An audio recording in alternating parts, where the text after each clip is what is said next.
So everybody, today I'm going to react to a Jubilee video. Let me look. People have been queer. Oh, so everything is open now. So everything is there. Everything is setting up. I want to react to some stuff here.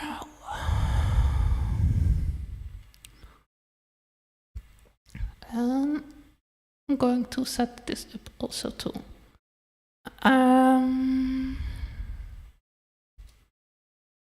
So it's basically this episode of Jubilee, from what I remember. It's a video where you have where you have a couple of conservatives and you have a couple of more liberal Muslims. What even that means sometimes. I have a problem with both because I am neither liberal or conservative. I'm far more left than I think most liberals are, because I believe that we need to be more strict on dismantling the patriarchy. But let me start a little bit here. People have been queer since the beginning of time. They have, and no one's denying that. And people have acted upon that. There's poetry, there's erotic, homosexual poetry. That's a sin. If you look at every other religion, that's a sin. Every religion. No, it's not. That's correct. It shouldn't be a sin.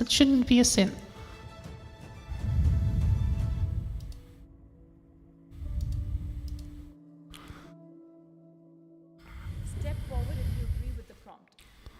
A good Muslim woman wears a hijab.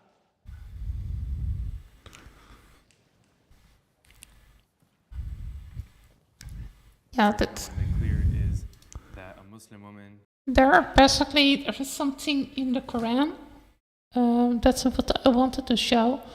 This is, for example, one of the parts of the Hadith that is talking about some of the reasons why Muhammad did make a revelation on the wearing of the hijab, which is not the regular form of the jihad that most Muslims wear. This is basically this one.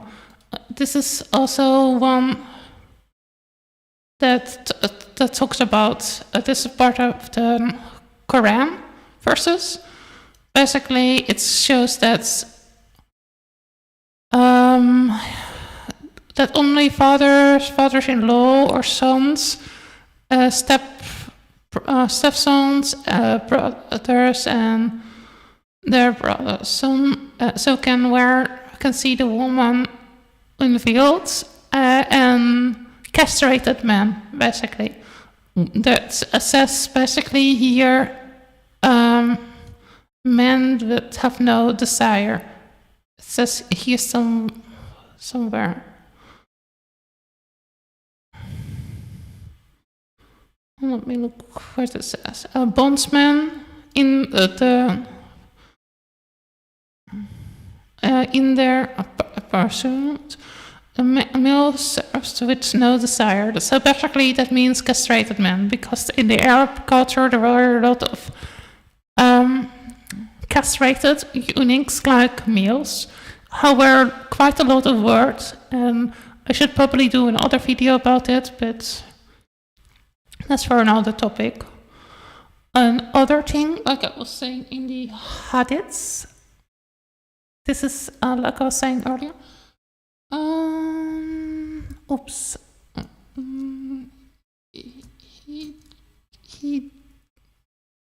Hijab.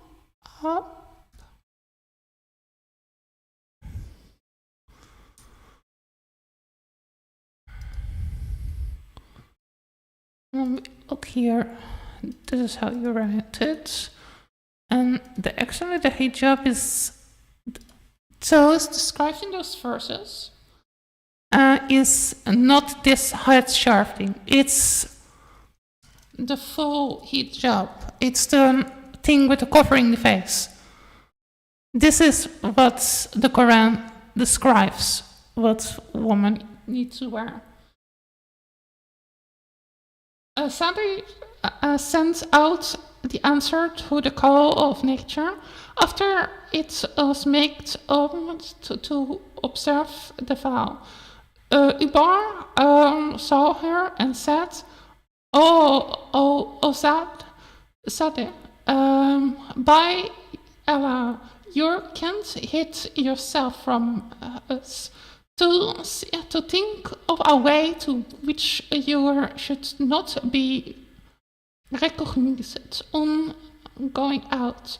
Sadi returned to the Apollo, that's Muhammad, Allah's apostle, which in his hand, and which in the house, and talked his support, and Albon converted with the hand. She was entered and says, "Allah, Professor, I went out and to answer the call of nature, so she needed to be somewhere. And Umar did say to me, and Allah person inspired a prophecy when he stated that a woman cover was over and one was still in his hand, and he had put down, and he said, 'You, woman, have been allowed to go out for your needs.' So then he did make the hijab. So this is basically a part of here, because he didn't want to punish his men for being creeps. So tell the believing woman to guard their private parts, to expose their adornments. So basically, Muhammad was basically saying here that woman should be covering themselves because he didn't want to punish men. Hey, Chip, how are you doing? I was responding to this video of Jubilee because I wanted to expose some of the lies that people were saying. Who doesn't wear the hijab, that doesn't mean that she's not a good Muslim. Because I think I step forward. Also, I think, well, just like with any kind of religion, I think you need to be more people need to learn to be more secular. I mean, with be more secular, don't have absolute obsessions with your religion. Just see them as something. Pick what you think is good, but only the things that you truly yourself think are good. If there's something in your book, and I want to repeat it to everybody from every kind of faith, if there's something in your book that you deep down in yourself know is bad, don't follow it. Don't be a cult member. So if you want to believe Allah, your God, your Jesus, want you to, your version of that scripture, want you to be not covering, don't ignore those verses that I show. Just ignore them. Do like they're not there. Muhammad was, if Muhammad wanted to give a woman legal right, we're not going to victim blame women in wearing them, because Muhammad and his comrades wanted to basically to see the non-believing woman that didn't wear the vow, like the Greeks and so, as potential slaves. So the mark of the hijab was basically a mark of their servitude, their abel. This is what Muslim means. It means servant to Allah. If you are a Muslim, you become a servant to Allah.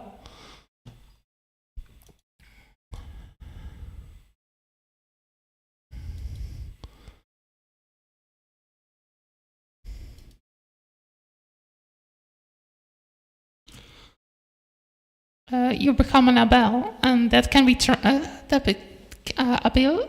I hope I pronounced it good. This it is a word that's in the text that's basically say servant or slave of Allah. I think every Muslim knows what word I mean, and I hope they understand what I wanted to say, even if they don't like me saying certain stuff. But I think those things need to be think about, and maybe Islam, just like other religions, need to adopt with the time. That means that this woman has taken on the challenge of going out every single day, wearing a headscarf and wearing the proper clothing. When they go outside wearing the hijab, everyone that looks at them knows they're a Muslim. It's an extremely, extremely, extremely difficult task that neither me or you will ever understand. But I have an extreme amount of respect for any woman who wears the hijab properly. Yeah, of course, I agree with you 100%. You know, I look to the Quran, which is our book, and the Sunnah of the Prophet, which is like the way the Prophet lived, peace be upon him. And Peace be on them. I don't know why you're being respectful to a guy that believes a woman should be blamed for male behavior. Like men have no self-control, and also that sees women as as delicate as glass vessels. And also, he says that actually, this guy Muhammad, he also says that women were basic. If you give if you give a woman to your uncle, what he says to you is how freed a slave go just a second ago in the Quran text here.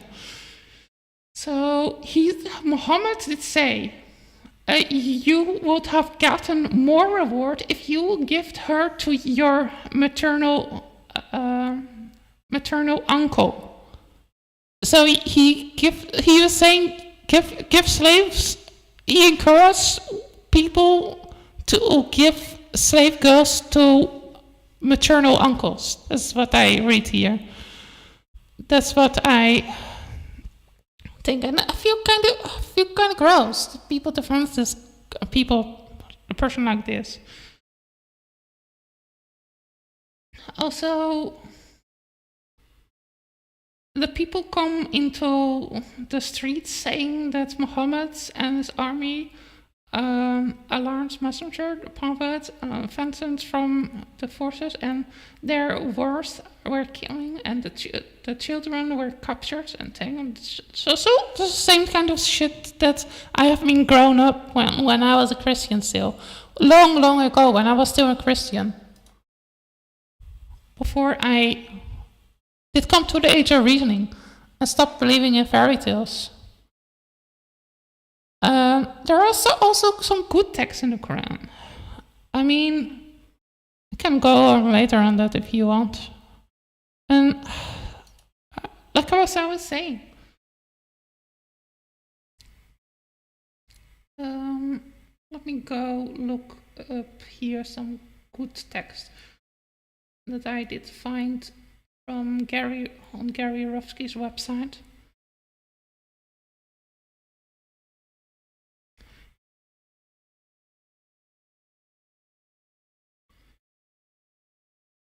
I think it's very good to point out also the bad stuff in a religion. I think you need to criticize everything I think everything needs to be scrutinized a little bit sometimes.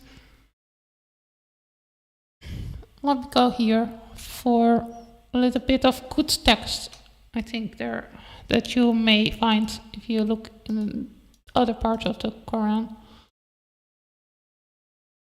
Because not everything is bad that is in the Quran. That's also what I want to say. But there are some very bad stuff in the Quran, sadly.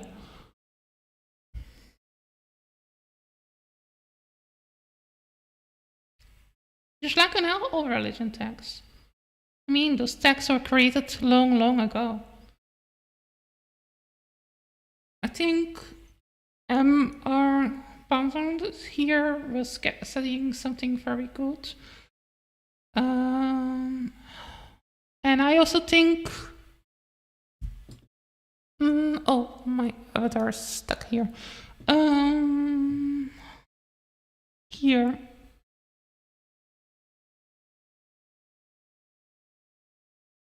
Here. So, for example...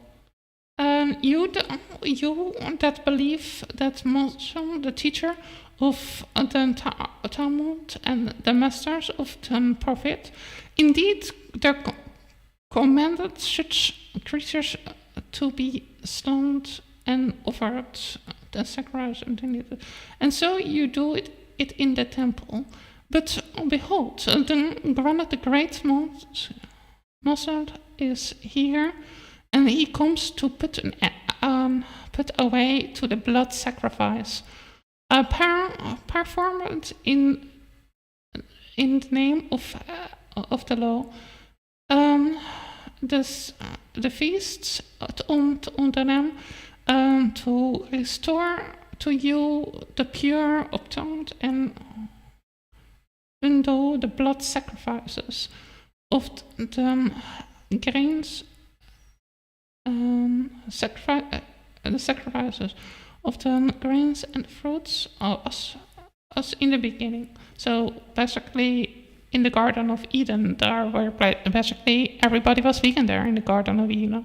This is also called the Garden of Eden because everybody, included all the animals, were eating plants in the beginning, in Genesis, in the first part of Genesis.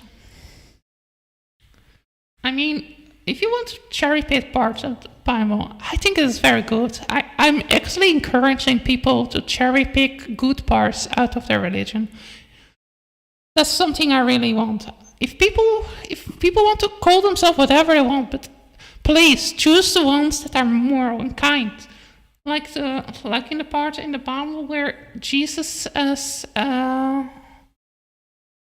God says, eats the fruits and the plants of the earth. Or other parts.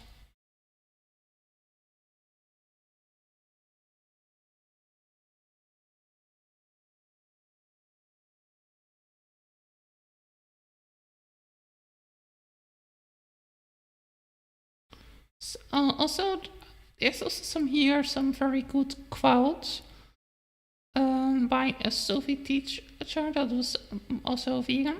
In the past, sadly, all creatures are created freedom, are given freedom and a place to live. All are there all to given water, air, water, and the connection to earth and ether.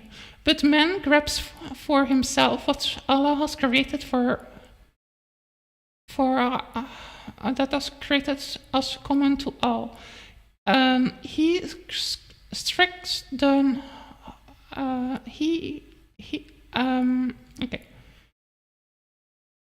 He scratches the homes of others for himself. He claims the water as his own. He claims the air as his own. As his own. He takes the sun to his own. He takes the earth to his own. He claims the moon as his own. He attempts to make what is common to all as his own. All are members of the same body, created from one essential. If fate brings a satisfaction to all, to one member,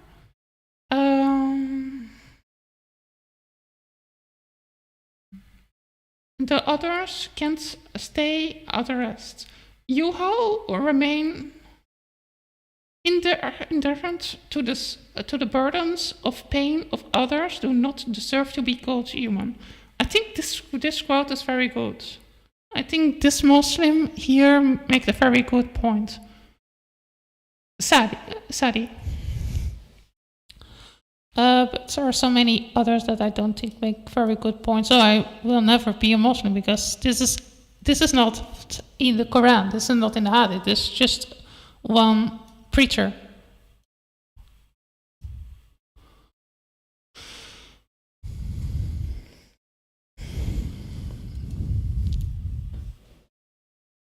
And maybe he also did say other stuff that I'm not agree with. So remain an atheist. Let's go. Here, I just wanted to say that so you know that I not hate Muslims. I hate or despise cruel interpretations of all religions and cruel parts of every religion that is there to justify cruelty.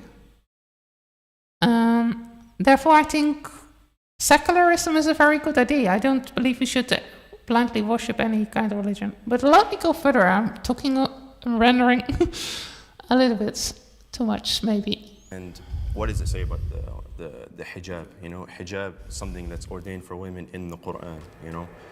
Can the disagreeer step forward? Ontdek de barista-mode. Stupid commercial.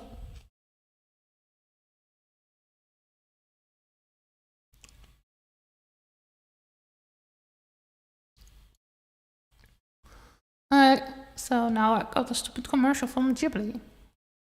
I didn't know I was getting those stupid commercials. Okay, let's hope I can skip this one. So I think that one of the main reasons why I disagreed is because of the statement, a good Muslim woman. And I think that you can be a bad Muslim woman as well and wear the hijab. And then also the hijab is not just limited to the headscarf. It's how you dress and how you carry yourself as well. I was gonna say, so actually I have a question for both of you then. Let's say you meet a Muslim woman, you know, you marry her, she's wearing hijab. Just wanted to show, I can tell the hijab is basically, it's the vow to cover the adornments, the bones of woman, the thing that Muhammad and his men did find attractive in woman. So their butts, their private parts, their bosom, those things were kind of obsessive for Muhammad, and he believed, and his men did believe that the men would never be able to control their urges, so they needed to cover everything up.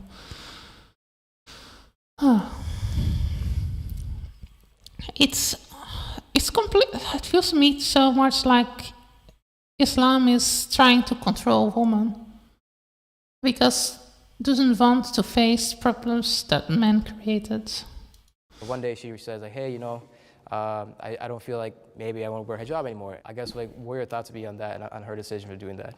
It's about finding out why they were wearing the hijab in the first place. Like, was it forced upon them by their parents? Or was this something that they came to the conclusion themselves that, oh, you know what, I believe in Islam and I believe it is said in the Quran about wearing the hijab. Where do you see in the Quran that it requires hijab? So Allah subhanahu wa ta'ala says, وَقُولِ الْمُؤْمِنَاتِ يَغْضُضْنَ مِنْ أَبْصَارِهِنَّ وَيَحْفَظْنَ فُرُوجَهُنَّ وَلَا يُبْدِينَ زِينَتَهُنَّ إِلَّا مَا ظَهَرَ مِنْهَا وَلْيَضْرِبْنَ بِخُمُرِهِنَّ عَلَى جُيُوبِهِنَّ. So here the word khimar, it doesn't use the exact word hijab, but the word khimar means headscarf. Yeah, that makes sense. I guess for me, in how I've read the Quran, the translation that I have, the word isn't required, it should. That women should cover their heads and cover their chests. And so that's why I hesitate with saying that it's an obligation, because it's more of a, I would say, should isn't must. So personally, So I think that is kind of not really accurate. If I look at the parts that I have found about the Quran, like I was saying before, the Prophet tell your wives and your daughters and the woman of the belief to bring down their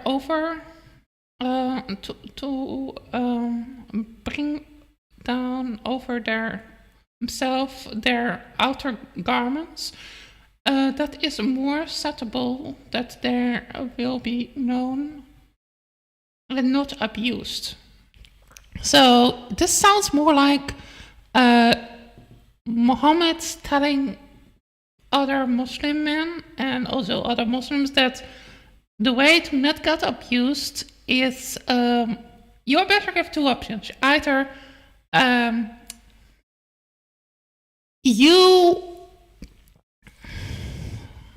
wear the hijab, or there's a chance that Muslim men are going to abuse you. Because Muhammad didn't want it to put the blame for the sexual abuse on the Muslim men. Because he wanted the men to not feel uncomfortable with their behavior. This is what I read about here. And like I was saying always, you can interpret it however you want, but we look at a guy that lived more than 1600 years ago. In that time period, that was the mindset probably that some creepy guy that was having multiple women, that believes you can have an unlimited amount of concubines. Oh yeah, I really probably should do a video about that. Like I was saying earlier also.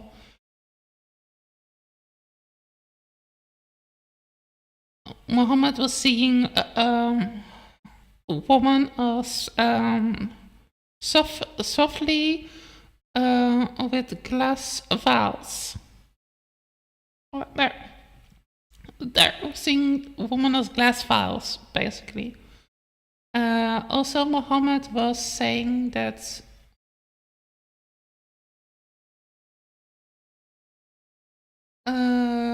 the woman.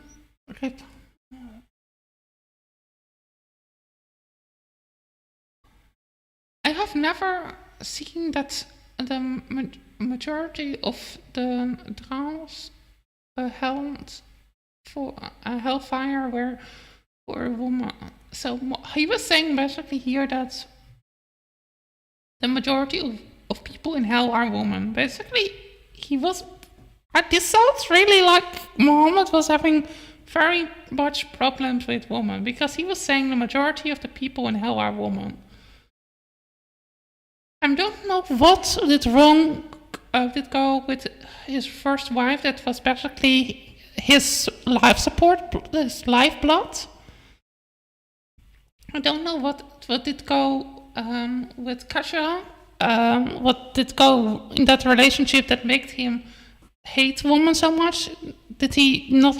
Was he so feeling so hurt in his masculinity that he, from that moment on, chose that woman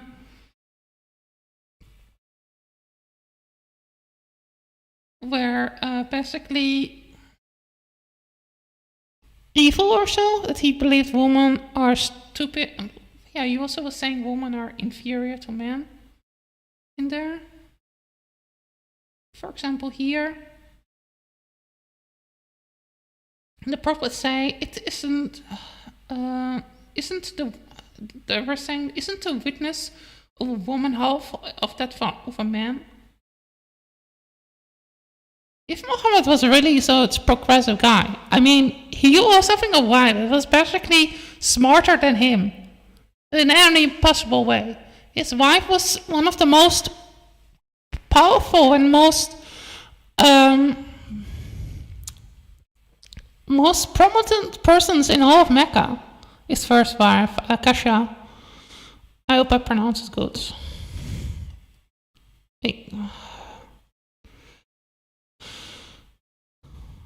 Probably he feels kind of insecure about it, so he makes a lot of laws against women. I guess I just took the prompt too literally. I mean, I consider myself a good Muslim, alhamdulillah, but I don't wear the hijab, obviously. Even if the Quran doesn't specifically say that this is required, the interpretation of the Quran has said that it is required, and I do believe that.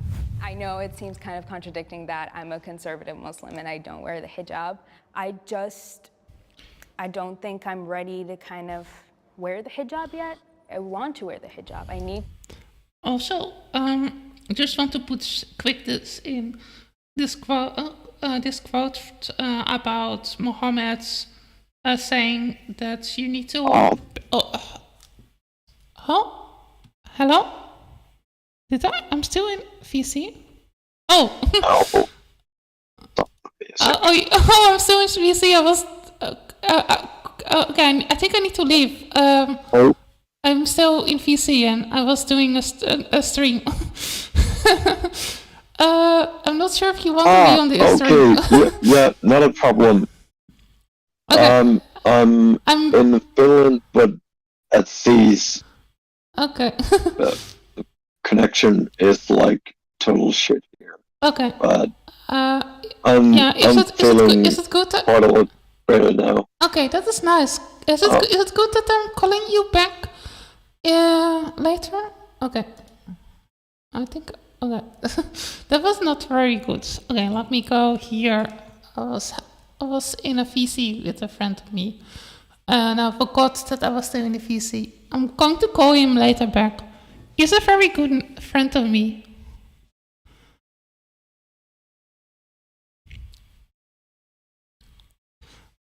But yeah, he was Muhammad here was basically saying that you should obey your ruler, and he was insulting here. He was basically here suggesting that all Ethiopians are basically slaves. That's how I read it, at least. I'm not sure how you read this specific part of the Islamic Quran. Because if you ask me, it sounds like he's suggesting that all Ethiopians are slaves. Because he is saying, listen to your rulers, even if he is an Ethiopical slave whose head looks like a raisin. So basically he was insulting Ethiopians on their appearance. And Muhammad was also suggesting that Ethiopians are slaves by default, even if they're free, but that's what I read here.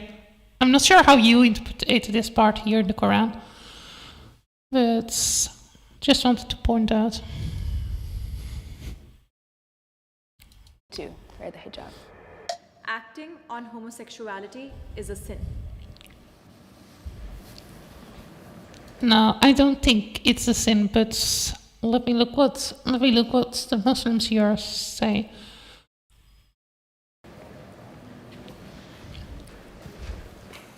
I believe that acting on homosexuality is a sin, especially like if you were expressing sexual desire, because that should take place between a man and a woman under the sanction of marriage. So that is the reason why I do feel as though it is a sin.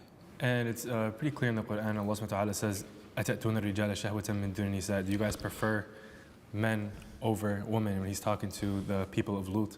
And the Prophet, peace be upon him, sallallahu alayhi wa sallam, he says that What did he say? Did I say something about transgender? The people of Lut. And the people of Lut. شَهْوَةً مِّن دُونِ النِّسَاءِ. Do you guys prefer? Do you lust after men instead of women? Are you secretly transgressors? Prefer men over women when he's talking to the people of Lut. And this is again some instance that I think people should really, really be more careful with what they're believing. That's why I wanted people to be more secular and that they put less emphasis on their books. And this is what I was saying earlier. Pick and choose. Use your mind. Use a rational mind that people claim to have, instead of blindly following and believing everything that is in your holy books. Just pick a little bit here. For example, I hate to spread your current fears. I will not delight in your scars and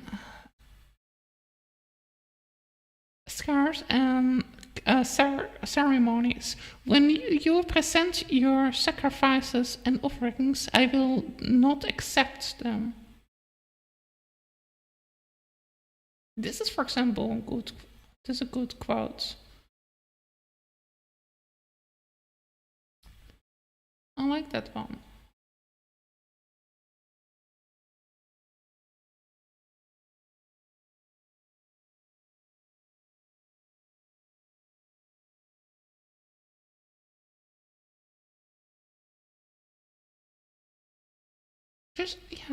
That's what I think. Don't go blind on your scriptures. I mean, what did homosexuals ever done to you? What did trans people ever done to you that they deserve to be harmed? I mean, give to others what you want their give to you back. So in other words, if you want to get respect, if you want to have peace, if you want to be kind, and be treated with kindness, love,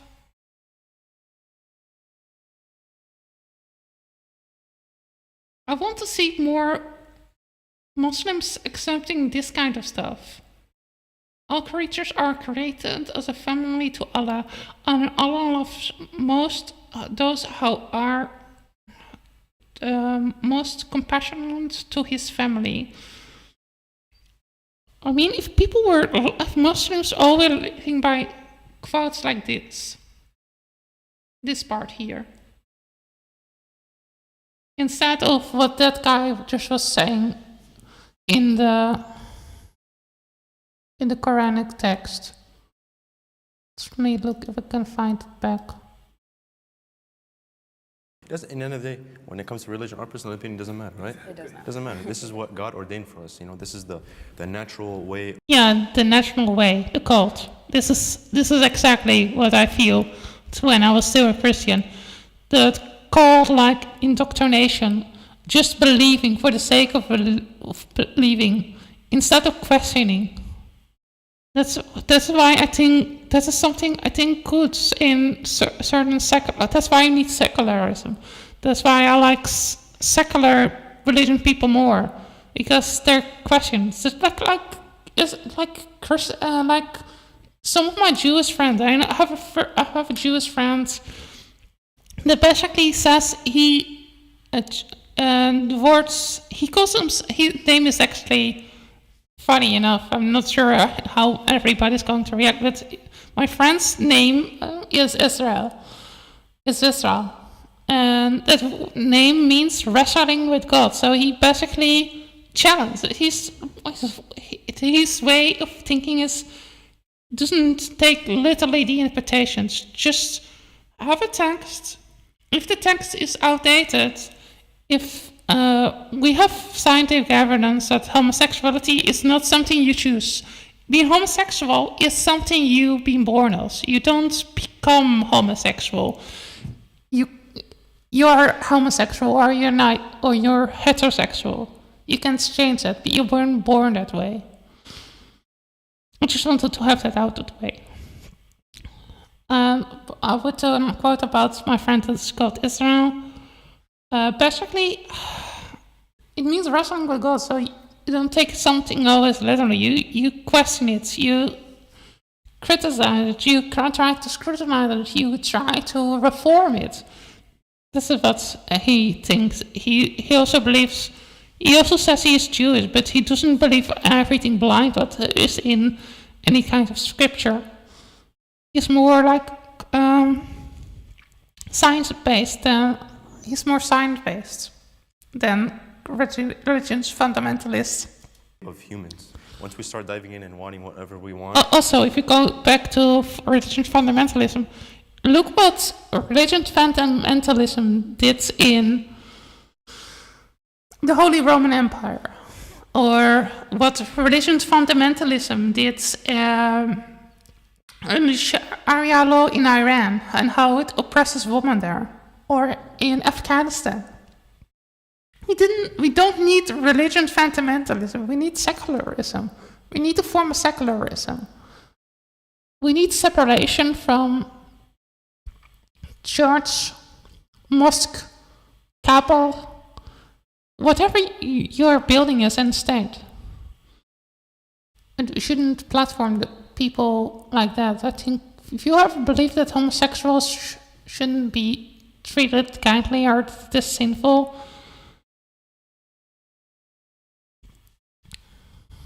and you call them sodomists, I think you are the one that needs to do some self-reflection. I mean, if they don't harm you, why do you even care? It just, where does it end at that point? When is it going to come to incest next? For instance, in America or in the West, homosexuality. This is typical. Both of the Muslims here were basically saying, there were Muslims from the left and Muslims from the right there. The Muslim hijab that was fully covered, that was, from what I remember in the beginning, that was a liberal woman, and she was saying that homosexuality is a sin. I feel like Muslims on both sides can be quite conservative. Sexuality 30 years ago wasn't accepted, or 40, 50 years ago, but now it's acceptable. This is the liberal idea, right? The subjective morality, it just shifts. It shifts based on the time. We don't shift in our religion. My question for liberal Muslims would be, who dictates objective morality? Islam, as God tells us in the Quran, is a religion in the middle. So, religion in the middle? I mean, a religion that insults heteromorphical slaves and says we have made what is lawful to you, those how your right hand possesses? Or the guy that says that Ethiopians are slaves with heads that look like raisins? Or the guy that says majority of the people in the Muslim hell are women? Or the guy that says Arab people shouldn't be slaves and therefore sells 2 slaves to free a black slave? And sells in black slaves here also again. Let me look, where's the other one? There comes a slave and Allah's oppression is on the Muslim, and he will not know, he didn't know that he was a slave. Then there comes his master and demands that demand him back. When Allah's apostles sells him, and he sells him to me. He bought him for 2 slaves. Basically, he was saying 2 black slaves. But he talks a lot about black slaves. There are a lot of things in the Quran about blacks and black slaves. There's also some weird thing in the Quran that maybe I do for another video, about how Muhammad didn't want to be associated with the color black. He wanted to be associated with white skin for some reason. Because there's even parts in the Quran that says you shouldn't call Muhammad black. And it is punishable. It has some aspects that you have to believe in from God, and some things that are a little bit more leeway for you. But you have to understand which ones are which.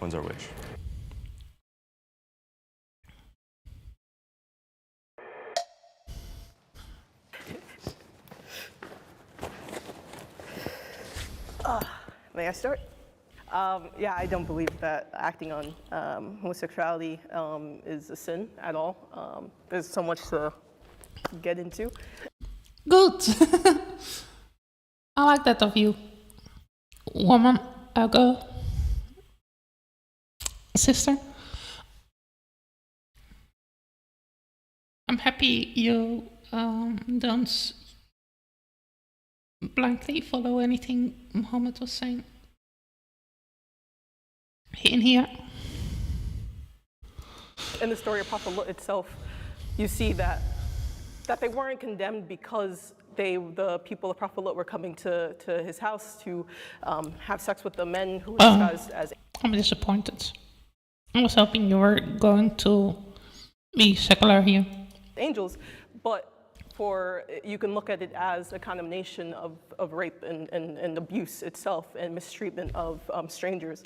And the Quran verse that you cited as well, within that verse, Allah uses the prefix al, which means the, and there's interpretations that exist that say that specifically is talking about those men specifically who leave those women specifically. So meaning that those men who did that had wives that they left to go rape these, or try to attempt to rape these guests in an attempt to bring humiliation upon the Prophet and to... Let me look here. Let me go back.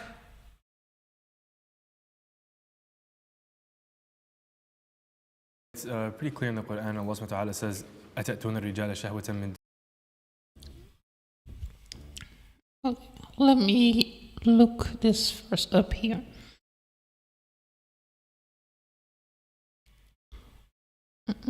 Because he says something, that the Quran first says something different here than the other guy. I've not know this part out of my head, so I'm going to check what it exactly says here. Quran.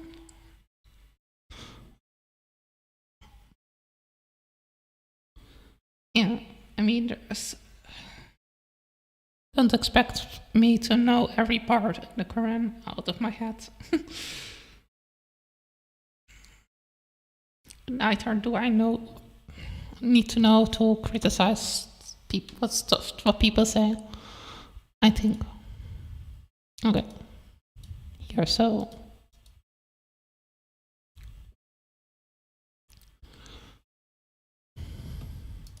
Okay. Okay, so let me look at the verse here before.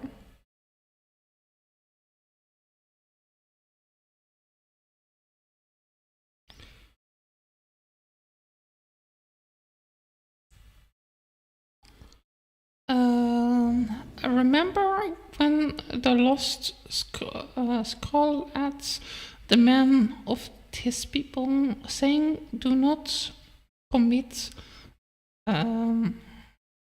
shameful deeds that no man has ever done before." Okay, let me start to read from the beginning. Here, Aaron, the shifts of his people, asked to lower down the belief among them. Are they certain that Shalom has sent by his Lord? They replied, "We certainly believe that he has been sent." Among then Arham said, "We surely reject what you're believing." Then they're killed. Say, come on. They failing their Lord's commands, and someone brings us that they treat us with. If you are truly one of the messengers, then come over. And the earth shaked them, and they felt lifeless in their homes. To return away from them, saying, "Oh my people, sure, I convert to you my Lord messenger and give a sign that advance, but you do not likely to censor Senegal decision. Adverse, adversaries, and do remember when law scalded the man he believed say that do you not commit shameful deeds that do men not have ever done before. Just you lust after men instead of women. You carrying you're certainly transgendered, but his people are only responded by saying, explain from your land. They are people who wishes to remain castigated. So we have him and his family accept his wife how once demented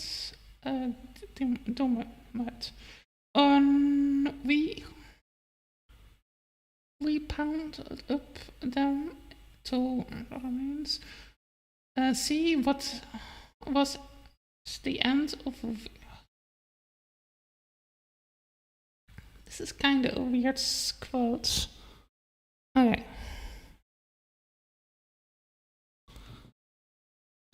Make of it whichever you want, I suggest.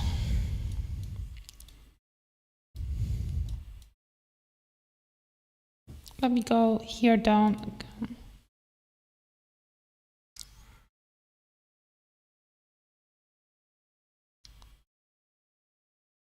Bring humiliation upon the Prophet and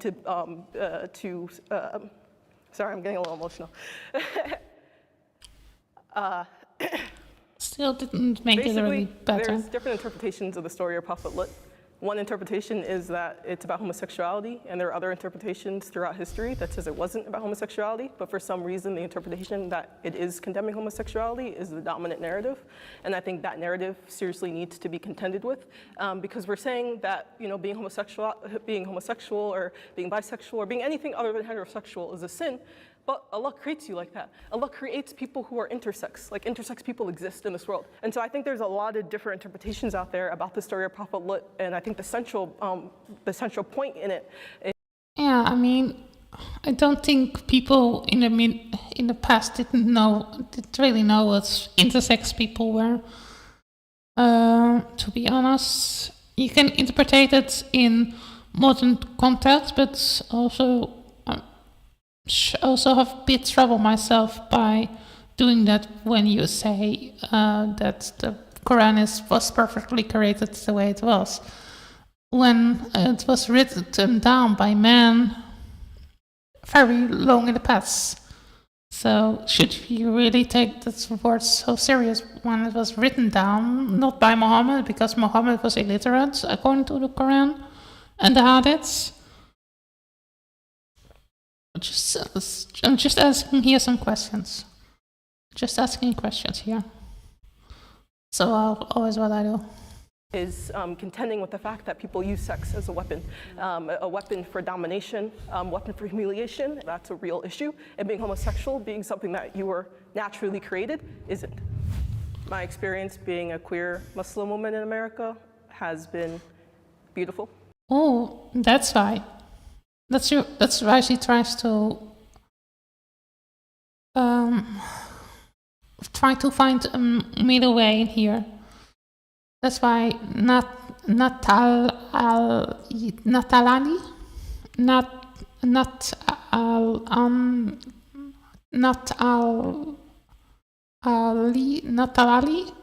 I hope I pronounced your name correct. I don't want to disrespect you, even though I disagree with your religion.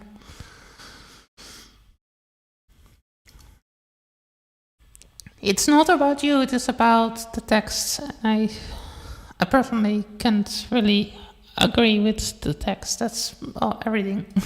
Alhamdulillah, I've met and have been a part of a beautiful Muslim community that is a mix of queer Muslims and not. I don't think I've ever experienced backlash, at least to my face, for being queer and Muslim. Mostly questions or curiosity, but it hasn't ever been anything that felt like hurtful or unsafe. €23 winst per verkocht. God.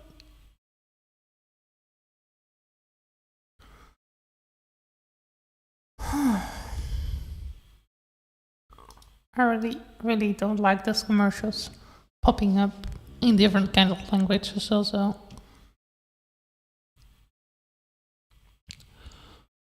Probably should download those things next time.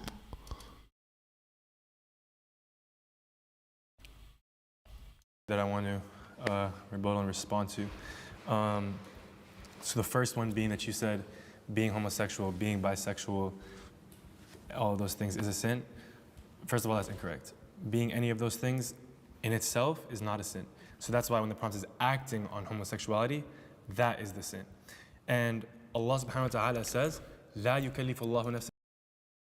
That sounds like also some stuff that I remember from the Bible, what Christians, what conservative Christians say when they say homosexuality is a sin. That's use similar quotes from the Bible to justify that.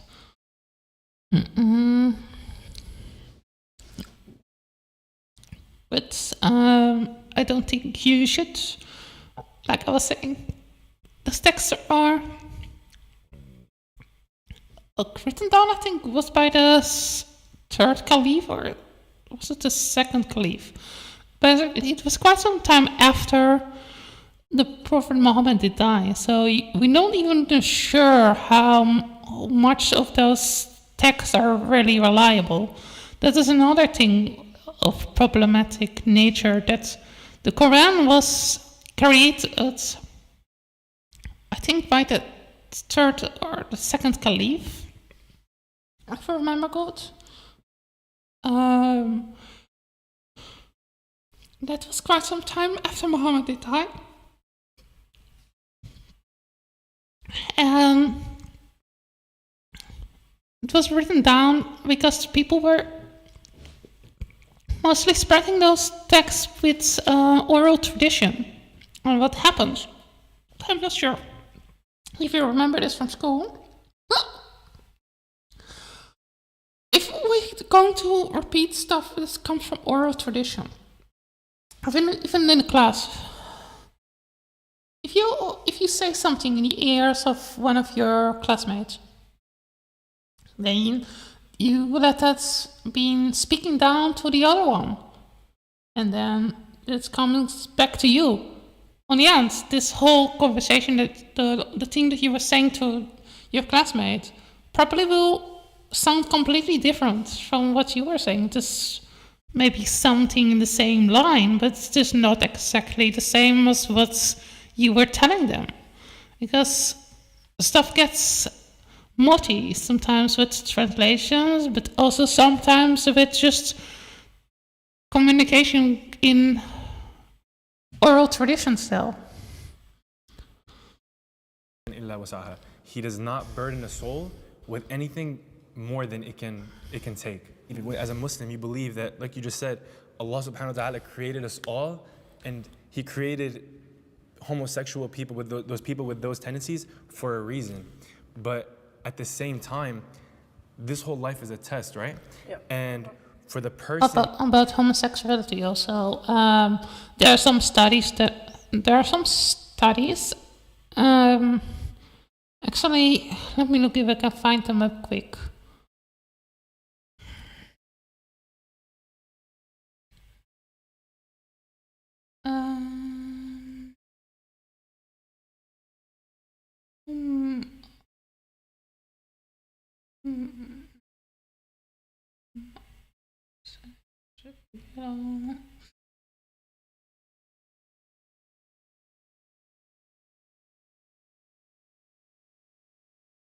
study. I think it was something about that it was.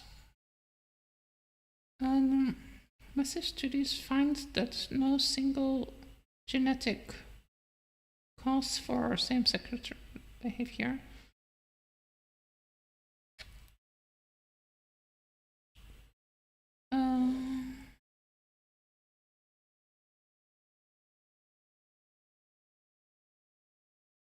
What was it? Let me think what it was again. It was, I think, gay people were there as a way to support their heterosexual family members, to bring a bit harmony in it. What was it? What was it again? There's not a course for it. Let me look. Really should. I was reading something some time ago. It slips out of my brain. It was. I think it was something to do with homosexual people. That they were created as a kind of balance in family.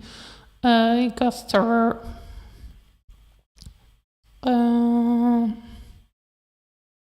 Yeah, I really need to look it up again. Cannot find it so quickly. Who has those tendencies, then that's an extremely difficult test that they're going to have to go on with for the rest of their lives.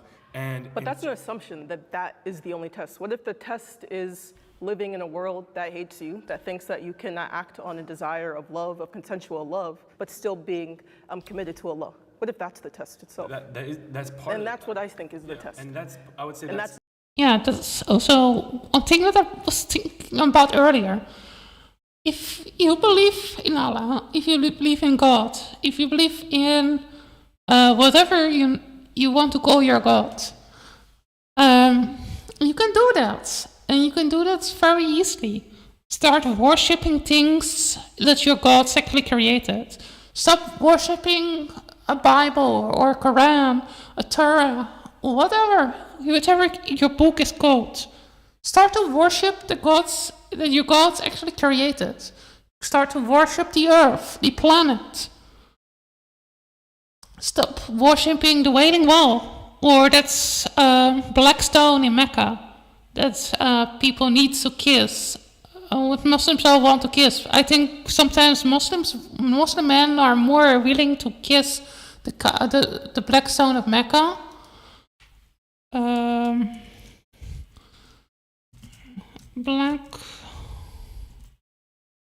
Black stone of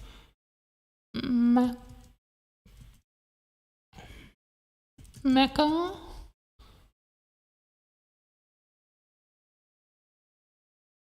Here, this thing. Muslim men want to kiss this thing because the Prophet Muhammad did it.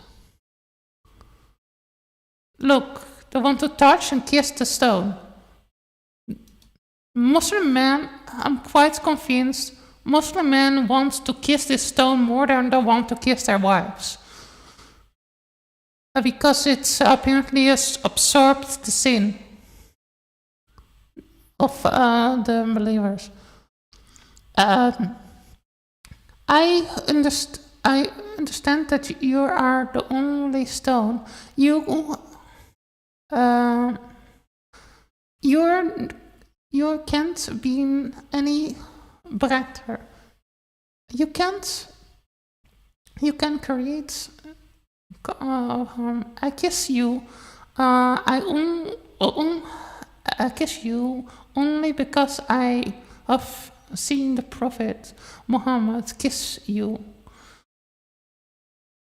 So that's basically Muslim men want to kiss that stone. That's the whole thing we hear with people people standing in long. Look here, a lot of people here standing. They want to kiss this thing, and I don't know why they want so hardly to kiss this stone. It's kind of silly, I think.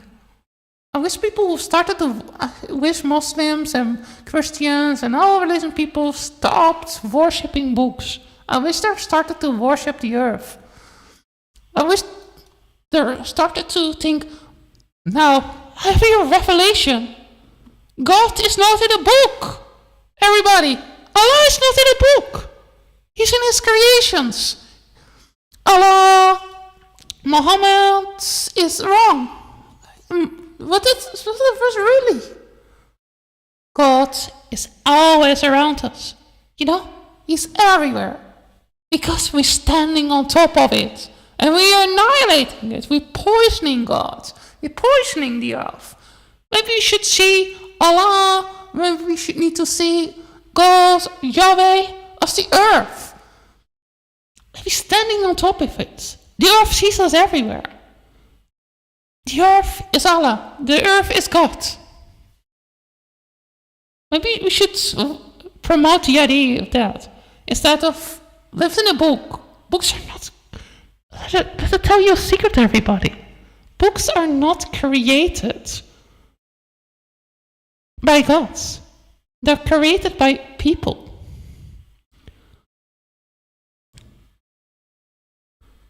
People create books. God created the earth. And even the books say that their God created the earth. So, why not start to worship the earth? I'm for the idea of starting to worship the earth.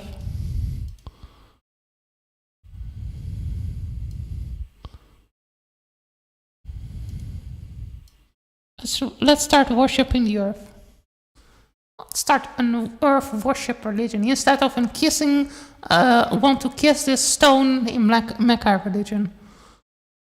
Dancing around Kaaba. And I believe there were multiple Kaabas. Kaaba.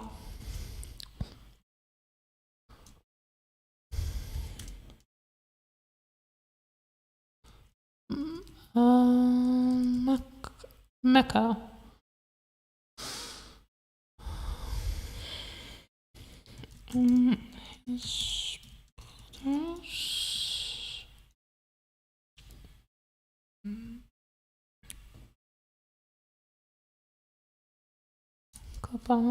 Kaabas.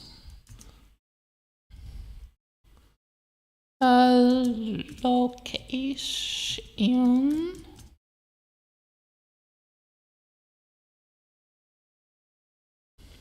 What was it? Other Kaabas. There were many different ones. I'm trying to find the searching term.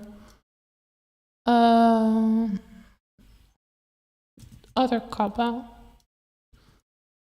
There are many of them. I remember a picture with all the locations of all the Kaabas somewhere.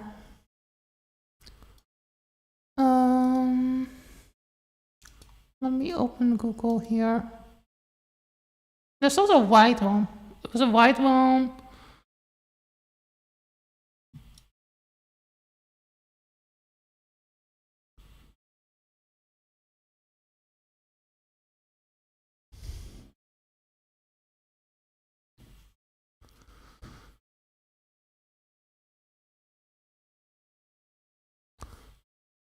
The Holy Kaaba.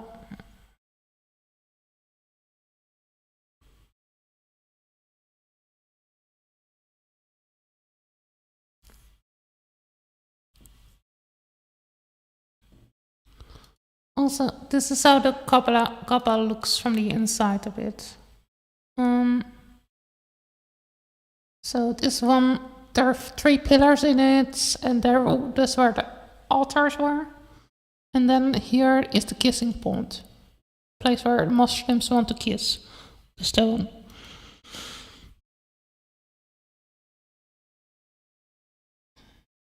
Let me look if I can find here.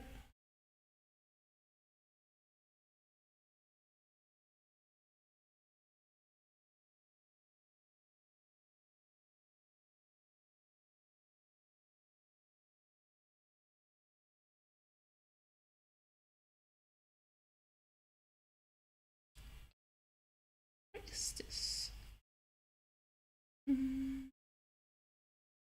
Okay, let me look into my server.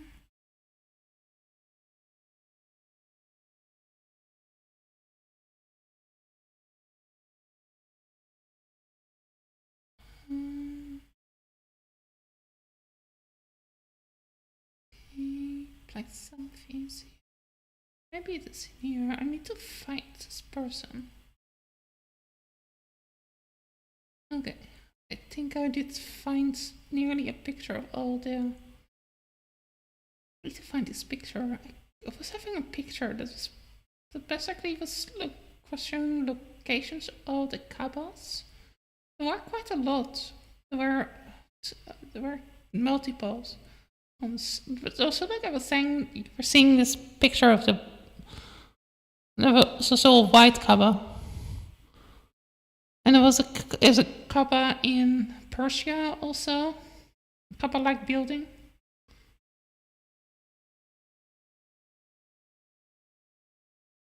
Where is this? Where's the Kaaba? Where's the Kaaba? Where is it? Where is it? So many pictures here. Okay. Hope I can find it soon.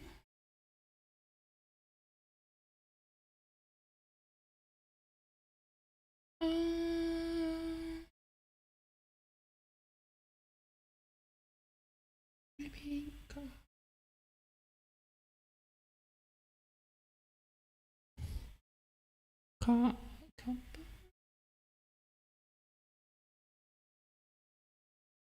Oh, there.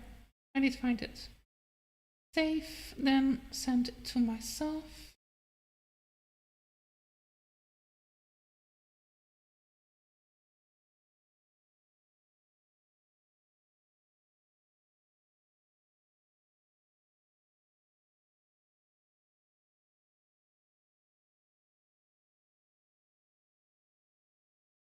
Okay.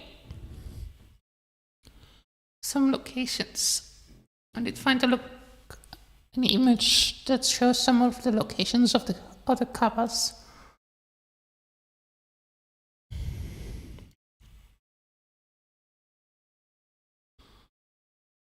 Okay, let's go. Go. Okay.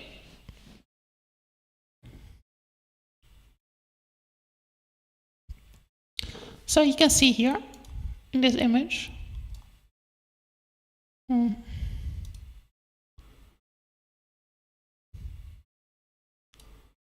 Here.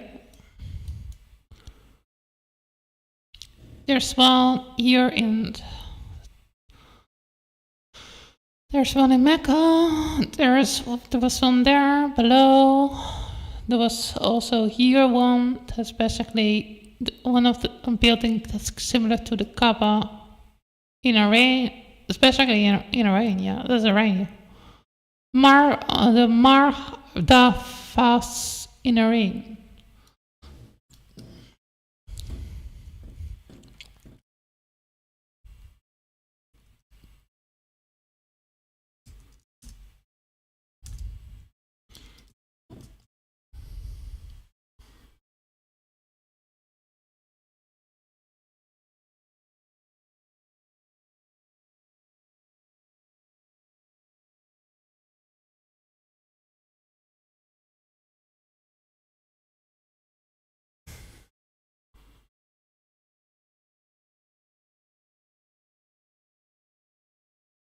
I'm trying to find a good picture of the Malthus Iran.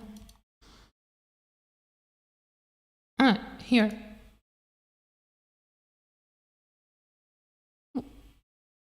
So this looks basically very much like the Kaaba without the cotton on top of it. Do you not agree? There's a bridge. There's some places around there. There's water. Some temple thing inside the mountain.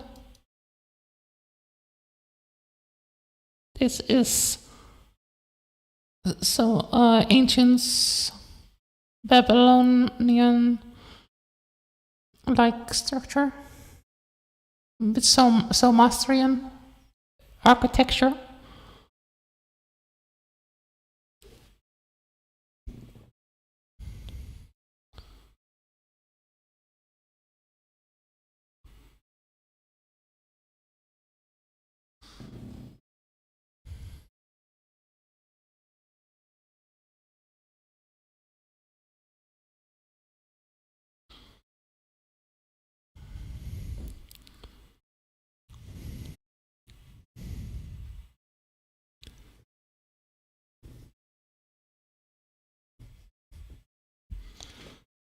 Oh.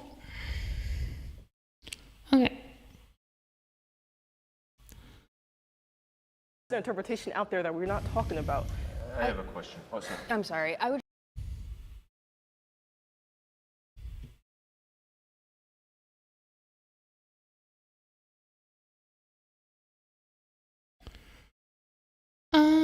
Just different.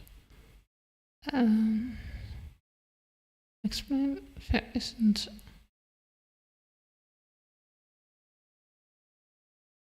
This isn't about right. Already inherently isn't. It's about human taking responsibility to the answer. Then the man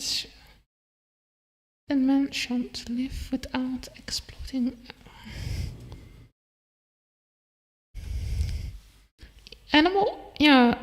veganism and animal rights is about ending animal exploitation. That's what it is. It's about humans have no needs to eat animals, and therefore we shouldn't eat animals. That's what I say, because let me be fair, let's be honest. I have been vegan for most of my life. Living vegan is not that hard, actually. If you think it is hard, think about the animals. That's what I always say. I mean, if you are a vegan, you probably know already that since because animals are already inherent exist.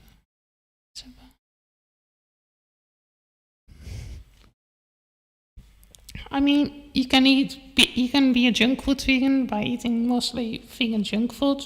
I think vegan consumerism is not the best thing. I think we need to end consumerism and go more in a biocentric kind of view of stuff.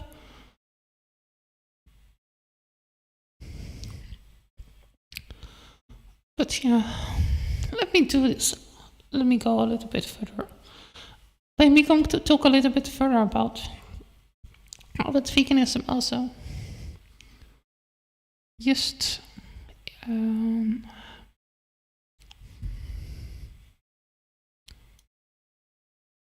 you there still, by the way?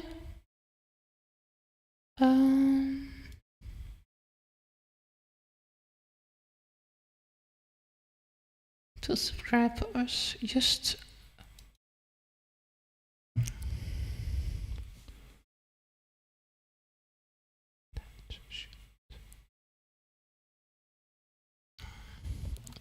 I'm not sure if I should respond to the whole video. Just also like to add, the Quran also kind of is about the nature, right?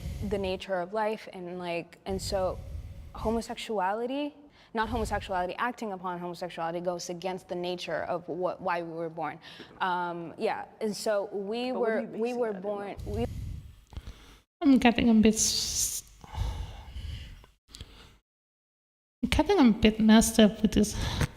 Gets frustrated. I mean, all those conservative Muslims that they say, and then also the liberal Muslims that say homosexuality is a sin. It's not a sin. No matter what your belief says, homosexuality is not a sin. I mean, if you say homosexuality is a sin, I am asexual. I don't have any sexual desire. Then I can't say that everybody that is sexual have sin is inherently a sinner, because I don't experience sexual attraction whatsoever. So any kind of sexuality, every time you jerk off, you're committing a sin. Every time if you have sex, you're having a sin. You commit sin if it is not inherently to make children, and that is what most men do. A lot of men jerk off to themselves, to pictures. Basically, they're committing genocide all the time. If you believe that life starts with semen, and then you commit genocide every time you jerk off to something. So therefore, I don't take pro-lifers very serious. That's about one of the things that's why I have a hard time taking serious people that are pro-life. Sorry, we were kind of like made in order to procreate, right? We need to We make to procreate? No. I think that is very narrow.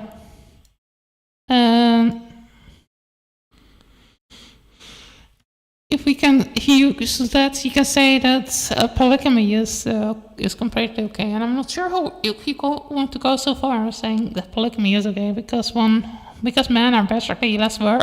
If we're going to go purely to the idea of let me just say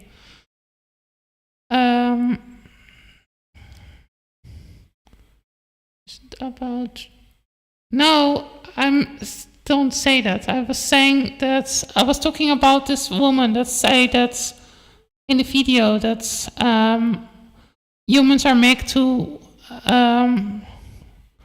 procreate.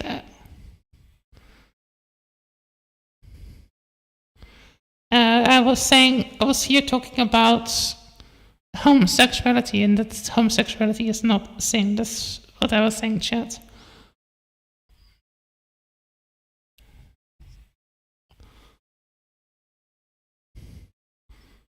David C. Irons. That's alright. Don't worry. You make sense. Okay.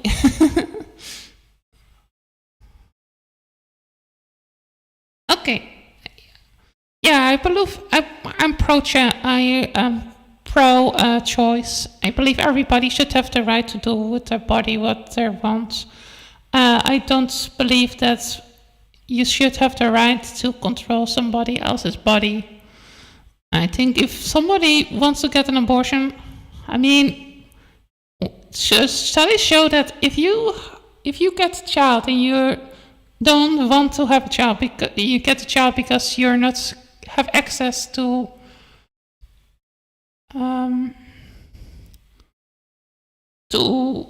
abortions and that kind of stuff, the chance of the child getting abused is far bigger. Because then you have an unwanted child, and unwanted children are far more likely to have a bad childhood. It's not always the case, but there's a higher possibility. That's the way of life. But I would disagree that the purpose of being with someone is to procreate, because in the Quran Allah says that Allah creates mates for us so that we can find love, tranquility. Even if the baby plays golf or it's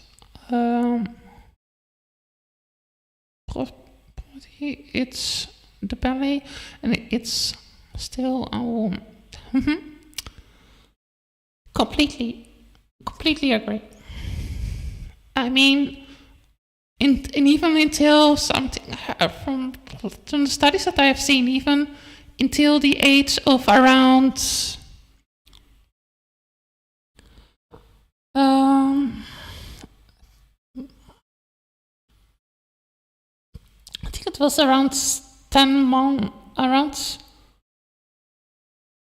24, I think 24 weeks, there is not even baby cannot even really suffer because the central nervous system is not really fully developed. And there are some arguments about that, but still, in the end point, a fetus cannot survive outside of the mother's body. So I see the fetus, pre-born fetus, as a kind of parasitic life form. It's probably a controversial thing to say, but that's how I see it, because it needs supply from the mother's body and changes the body's biology of the mother to make it more suitable for the fetus to grow, and so on. Maybe we should make a video more in detail about that another day. And peace. And I think a lot of the reason why a lot of people think that acting upon homosexuality is a sin is because of hadith. And in those small numbers of hadith that are like unambiguously correct, there is no mention of homosexuality in those hadith. So Read Homosexuality in Islam by Dr. Siraj Al-Haq. Okay, I'm going to look if there's something else I want to react to in here, because I don't want to go the other side trends to the image.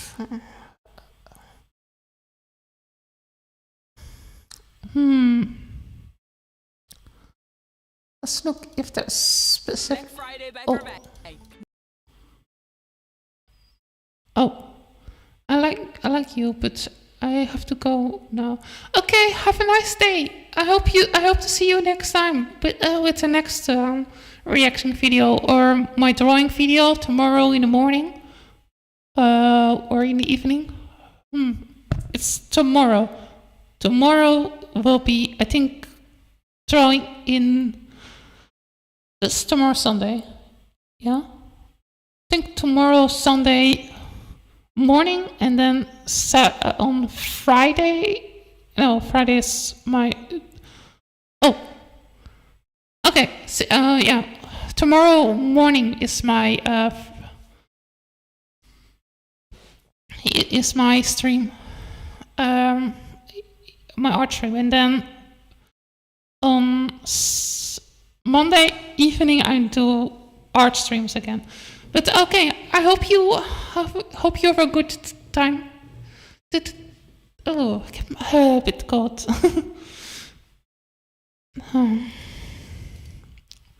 Also, there's so many commercials in this thing. Probably next time I do a reaction to a Jubilee video, I'm going to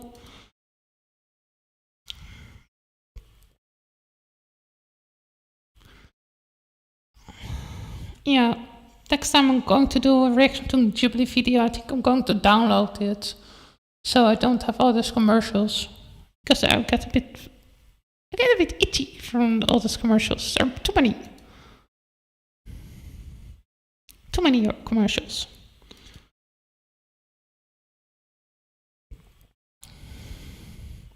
It's not like someone to see an idea, like for example, like you might not agree with it, but I support gay rights, right? And I'm Muslim. And no one's look at me and be like, oh, now Muslims support gay rights. I'm like, no, it's not true. It's just my personal preference. And that's why I kind of disagree with both of you guys. When you guys say personal opinion doesn't matter in religion, I feel like it does at the end of the day, because religion is about who you are too. Personal opinion is okay until it goes against what Allah subhanahu wa ta'ala says. No. We shouldn't focus on some words that's being written down around, I think it was several years after Muhammad passed away. I mean, let's just be honest, Muhammad was illiterate, he didn't write anything down. His followers did do a lot of memorizing, so there were some things that were written down, but I think it was the first caliph that basically structurized the Quran. Also, that was after a lot of the conflicts. Islam, basically, first years of Islam was basically conflict. Muhammad, in the last 10 years of his life, he conquered so many places in the Arabian world.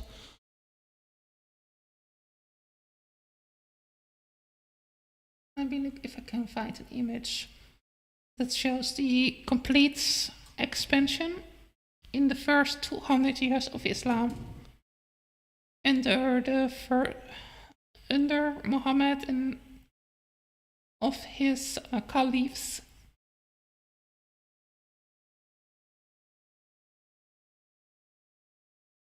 Oh, here. Okay, let me show this image here.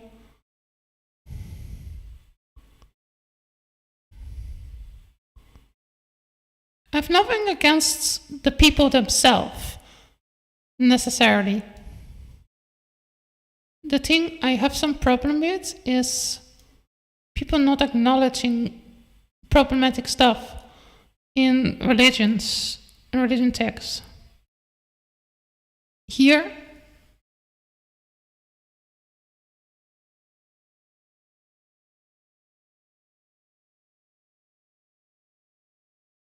so you can see here, the first here in the darkest is what Muhammad did conquer. Then the little bit less dark here is with the first caliph. So that is all here. So this line here, that are the Holy Roman emperors, the southern and the northern emperor. So Muhammad and his caliphs did in around 200 years conquered this whole part here. From here to even to Spain nearly. You can see here. That's even in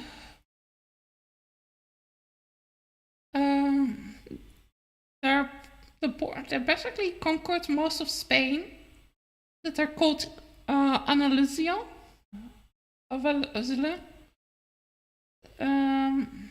which now just a small province here, only in Spain.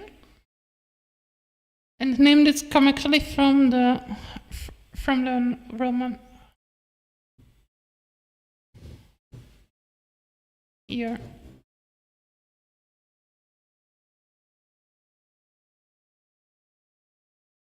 It did come from the Ottomans. That's the name. Did come from the Ottoman.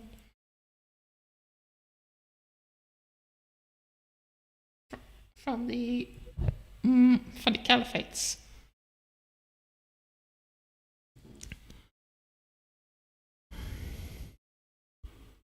Can you see? Okay. So let me go back. Said or what the Prophet, peace be upon him, has said, sallallahu alaihi wasallam. Get a bit peace. Not sure why people want to so much please a guy that was not respectable. I mean, you're fearing. I think Muslims have some I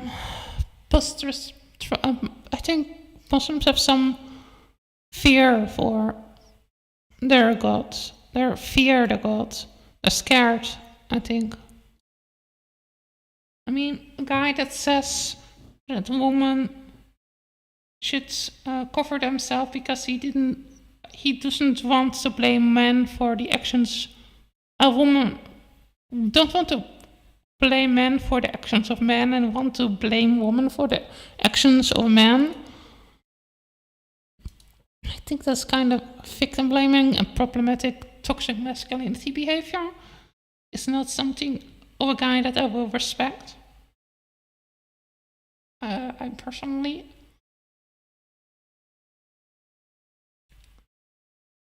I mean, we look here, the wives of the prophets used to go to Al-Lamasya as a fastened option place to answer their call of nature. Amr used to say to the prophet, let your wives be veiled. But Allah's messenger didn't do so. one night, Saturday, a wife of the Prophet went out at Sadi time, so nighttime, and she was a tall lady, so she was quite a big lady, a tall stature. So probably a man was kind of actually obsessed with large woman. Umar addressed her and said, "I have recognized you."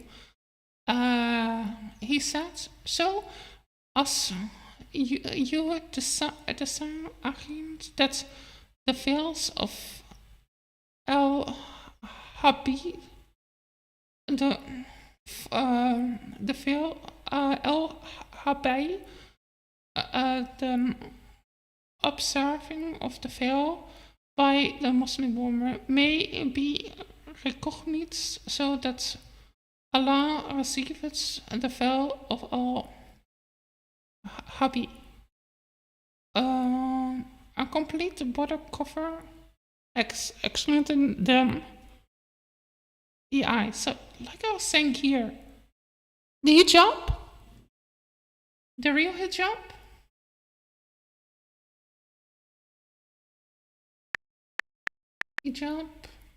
is this.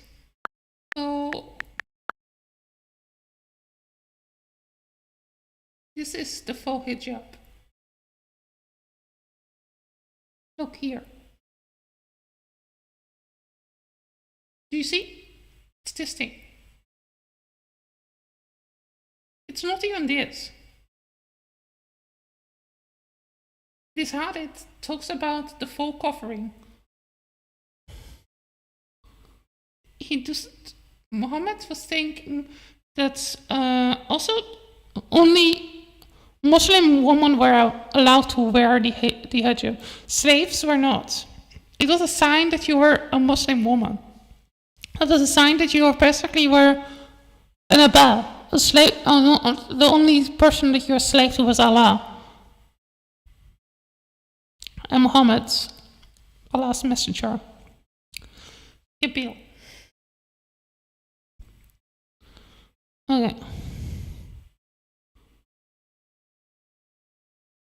So today I'm going to be a little bit critical more on Islam, because I'm today talking about watching a video with Jubilee about Islam, about hijab. That's basically the video is about the hijab.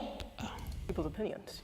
You realize that, right? Like jurists, like that is what you do with the law. You interpret the law and you make a ruling from it based on that. It's important to kind of like, it's important to note that, you know, people who kind of interpreted the Quran, like you're saying, they're not just like normal people like me and you. But They've kind of like, no, they are, but like those are like scholars who kind of, like you said, dedicated their life to kind of studying the Quran. Of course. And wasted the time to return words of somebody who believes they're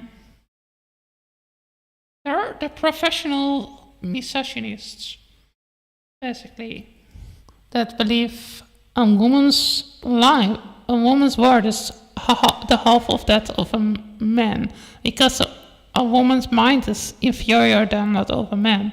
That's what this Sahih Al-Ban says. That's what it says, and I'm really, really wondering how you're going to change the meaning of this by any means. So I'm not really want to be a Muslim.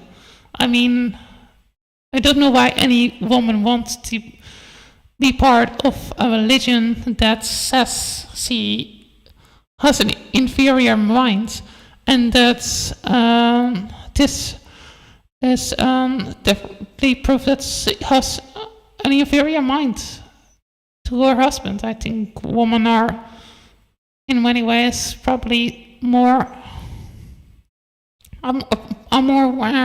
smart than men. I think in many ways. I'm not going to degrade myself. I'm not a pick me.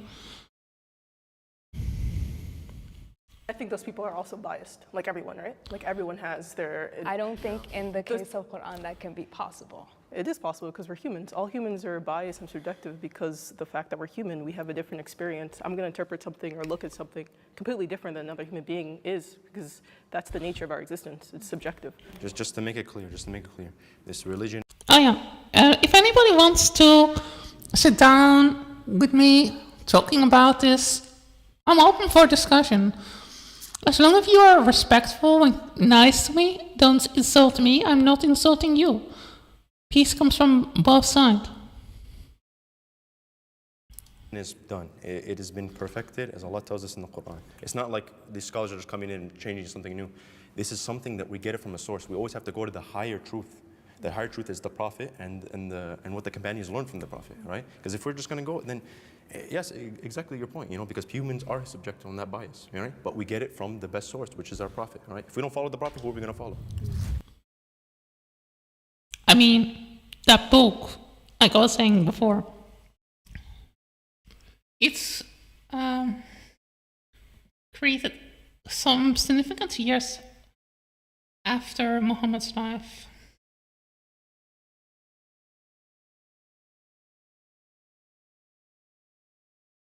And I'm going to look up now some texts to prove it.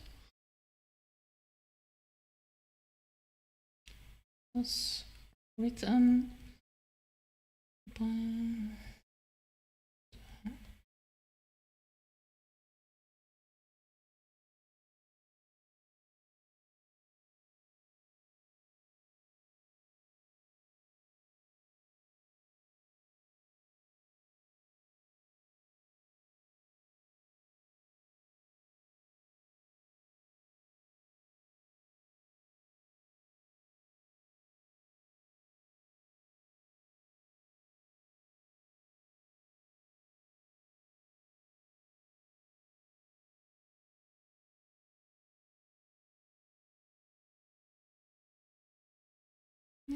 at first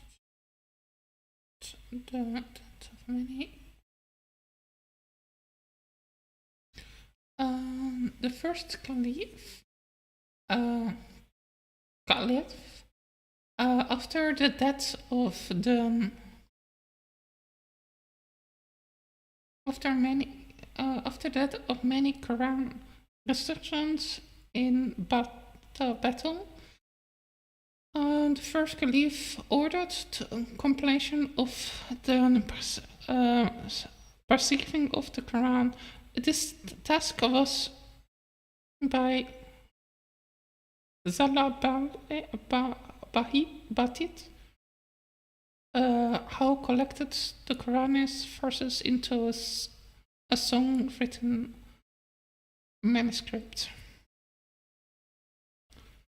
The third caliph during the reign of the Ottoman Ibn Hatib, the third caliph, versus the Quran restriction. Okay, so the first caliph created actually the most recent version of the Quran in the Ottoman Empire. Versions of the Quran restricted across the Uthman ordered to preparations of the standardization versions of the Quran and sent it the copies of this verse of different religion.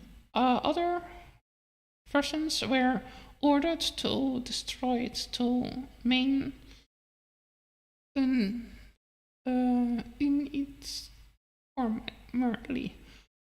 So the third caliph makes basically he created these versions. So we need to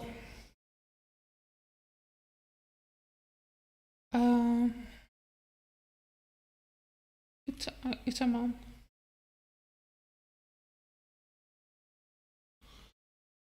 And he lived basically For around 11 years, he ruled from 1744 to assassination in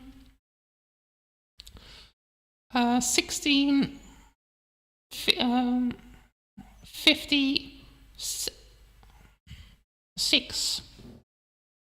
Altman is the second was the second cousin, son-in-law, and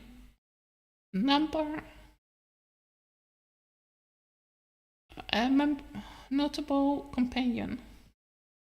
So he was related in some way to Muhammad. So he basically destroyed some of the verses to restructured it.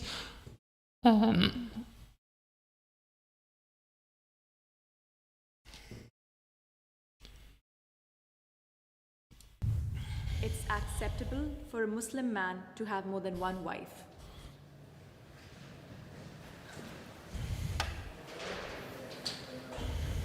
I guess for me, I think monogamy is not for everyone.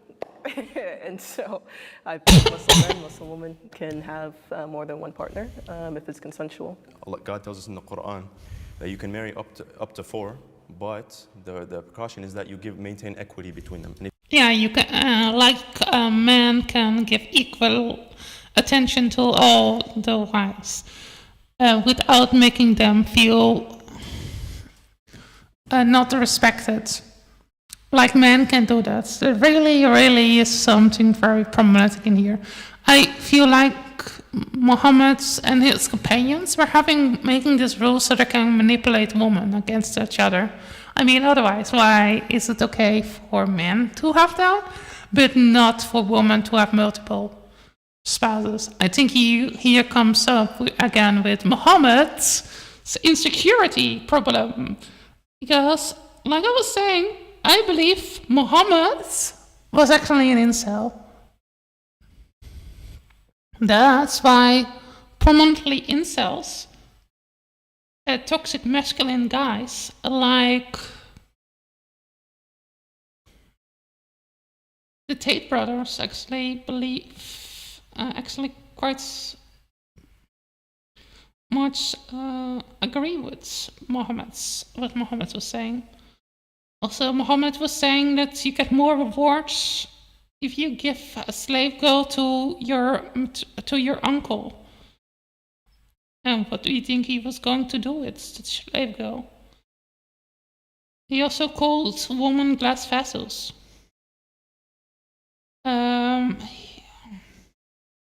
He also captured women and children. And I know those things are also in the Quran, but I mean, what happened in 9/11? What did happen in October 7? I think there's still a lot of Muslims in the Middle East that capture women and see them not really equal.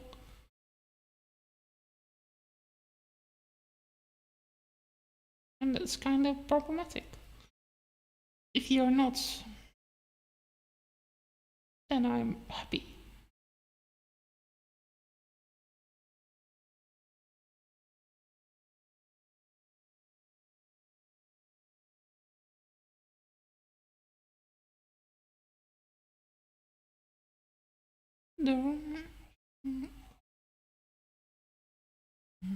Also, well, we can also talk about this hadith about this is about Aisha that say that she was never seeing any woman was abused as the believing woman and oppressed as a believing woman, the Islamic woman. So that's also something that makes me question if what I hear sometimes about Muhammad is really true, or is it just propaganda? Just saying. If anybody wants to have a discussion about that with me, please tell me.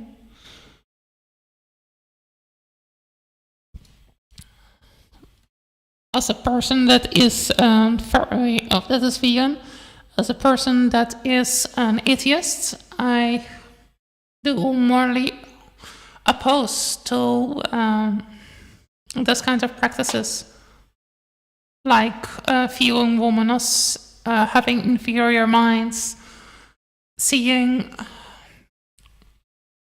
a woman as a glass vessel, commodifying women, blaming women for male behavior. That's all things I'm opposed to. I believe in equality. I believe in the end of I believe in the end of exploitation. I believe in the end of the dominator mindset. I believe that all living beings, human, animal, all needs to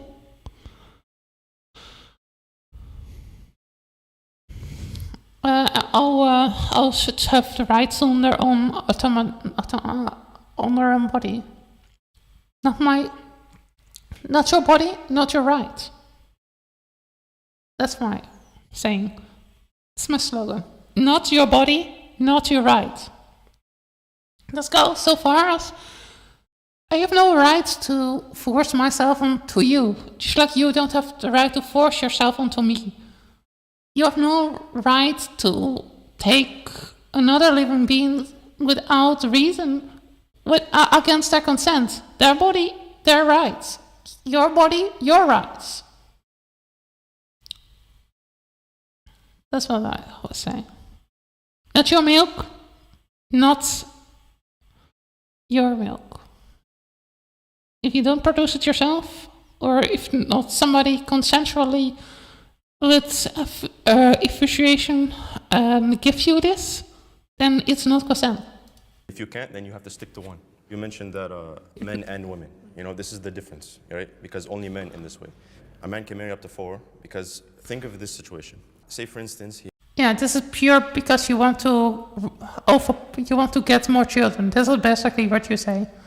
The reason you want men to have multiple wives is because you want to have more children. Just shut up and hold your mouth and stop saying this kind of stupid stuff. Because the only reason you want and you think it is okay for men to have multiple wives and not for women is because it has to do with your rights of knowing that the child is really your child. This is about patriarchal control. And also another thing is you want to increase your population. That's why all these harems that I see in the Middle East and that we're having there. One man is not important. Because man can impregnate as much woman as he wants. Therefore, men are not important. You can argue in the same way as if you look from a biocentric perspective, one man can procreate with every woman they're coming in contact with. Technically, it's not very good because then we get a lot of incest. That's what you also see in the Arab world.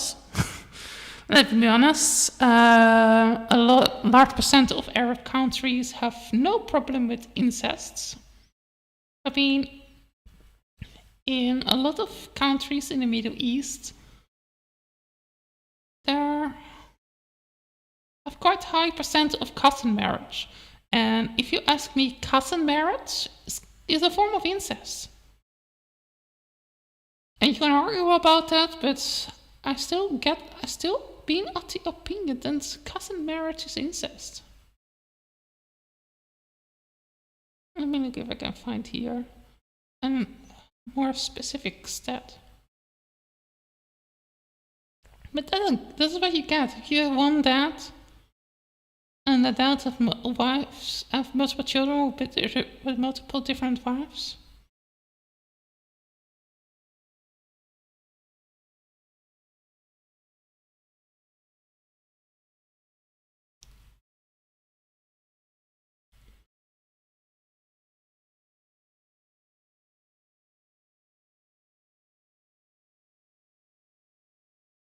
then you get a lot of people with parents that are the one parent that is the same as each other. So you get a very more high chance of getting cousin marriage, and cousin marriage can lead to miscomplications like birth defects. And that's why you may have people like this saying,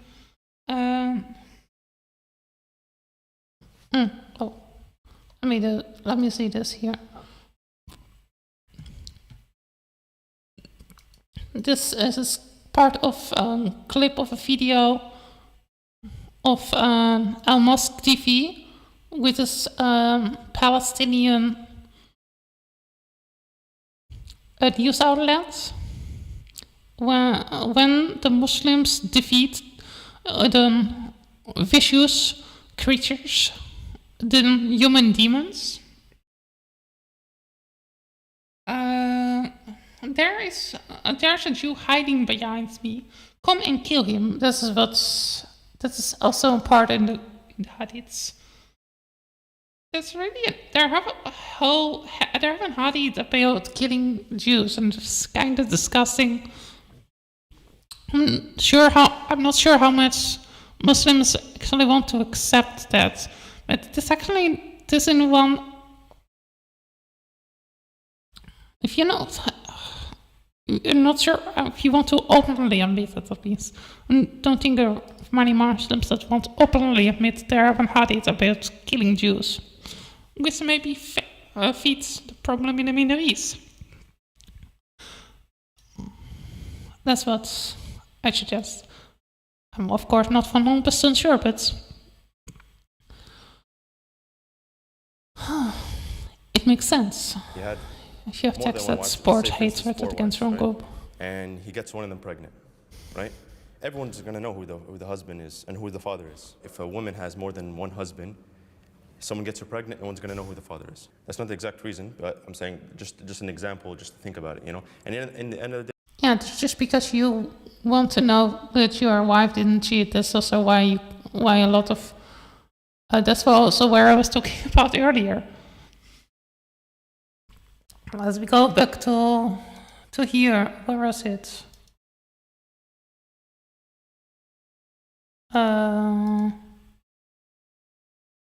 Yeah. There was some hadith that I wanted to talk about that I was showing a little bit back. It was a hadith about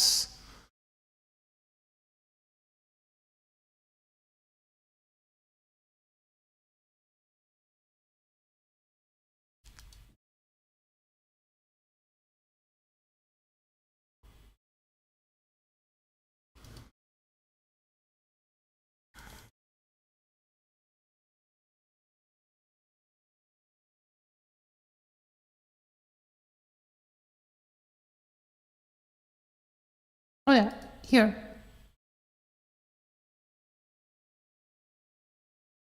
Because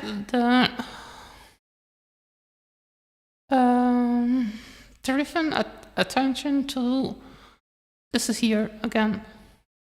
Tell believing women to lower their gazes and to their. Okay, over here. So here Muhammad is saying, tell the believing woman to lower their gazes and guard their chastity, to not reveal their adornments. So basically, adornments Muhammad means here with this word adornments their private parts and their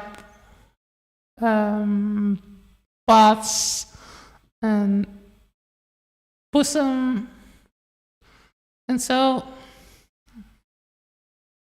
they need to completely cover themselves, like in the hadith that I was showing earlier.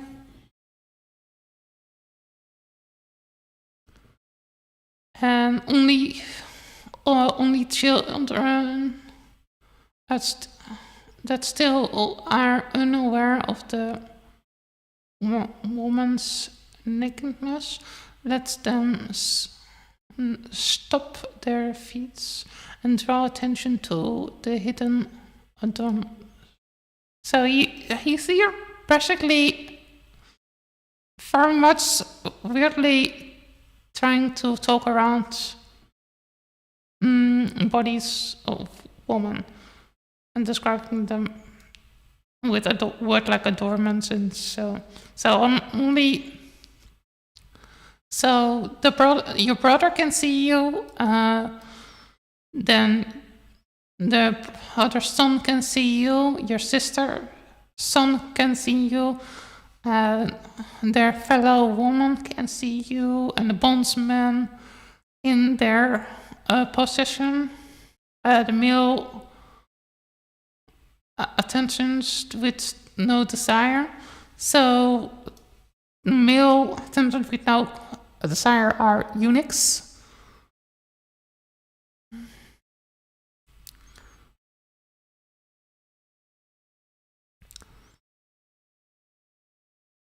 Giving the Muhammad's late sexual desire still in old age. So basically, the most logical conclusion here with the male attires with no desire is eunuchs. That's what I believe here the Quran is talking about. Castrated males. They're very vulnerable because you were able to use eunuchs inside your household because they were not able to impregnate a woman, and that's what this guy also talks about. This guy here, let me look here. This guy is talking about that. He's just a fear that his wife gets pregnant from another man, so therefore he makes this kind of things up.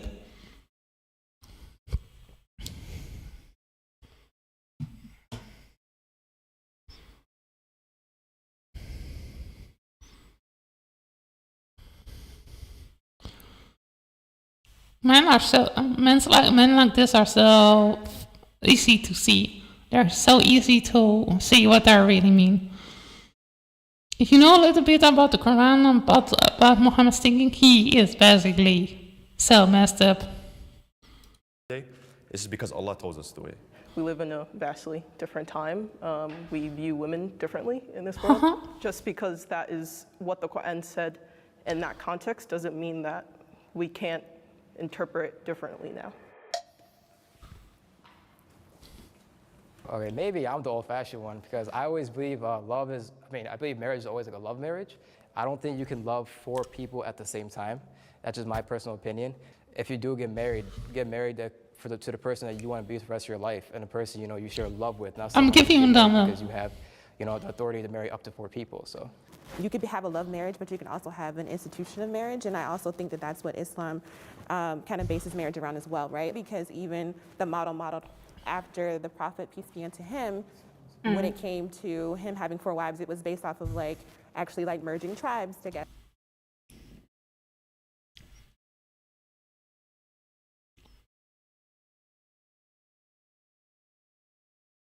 I'm really have some problem with people praising the Prophet Muhammad. I really get pissed off every time I hear people praising the Prophet Muhammad. Well, Muhammad was basically victim blaming women for the behavior of his friends. I was basically kind of dirty. And also how ordered that you should get more rewards for giving a slave girl to your uncle instead of freeing her. A guy that believes that majority of people in hell are women. I mean, this is another guy that I respect. I can respect you, perhaps, but I cannot respect the Prophet Muhammad and his teachings, if those teachings are correct. Political reasons, and also someone was a widow. So with that being said, I think that it's just different, and I think that that's one of the topics that we kind of have to seek the wisdom behind. before we just make it about like today's times. Yeah, can men marry 4 wives, like 4 women? Yes.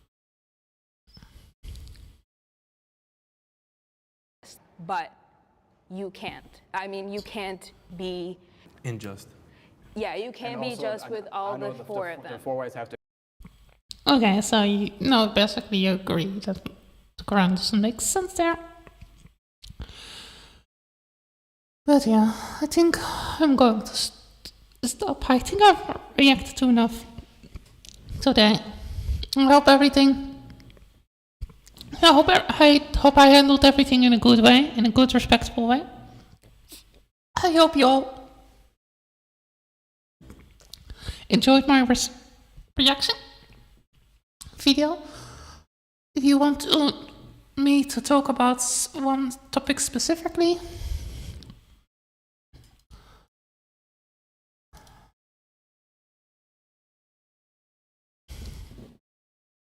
I like to do,